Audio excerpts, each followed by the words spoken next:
না না না, রাজ্যের কোথাও একটু শান্তি নেই। চারিদিকে শুধু পাদ আর পাদ।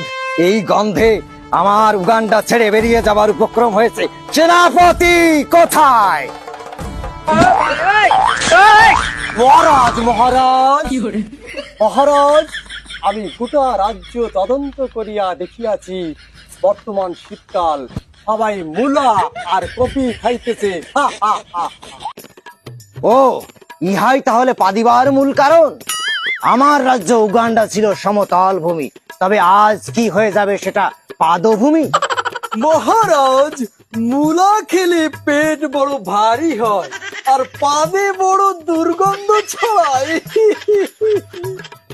তবে এই মূলাই দেখছি রাষ্ট্রদ্রোহিতার কারণ। এই মূলাকে আমার দেশ থেকে ব্যান্ড করে দেয়া হোক। কবিরত্ন রসভৃঙ্গরাজ, কি বলো তুমি?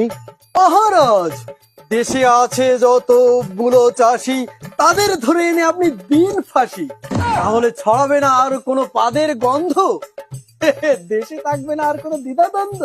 সেনাপতি, বুঝে গেছি মহারাজ, ওই মূলা চাষিদের আজকেই করব কেলিও ভাত। তাহলে আজ থেকে আমি ঘোষণা করিলাম, আমার রাজ্যে সকল মূলা চাষ বন্ধ।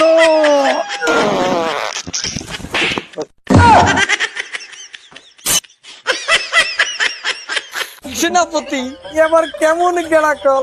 মহারাজ তো নিজেই দিলেন রাষ্ট্রের প্রথম সিগনাল। এটা একটা রাজকীয় শব্দ।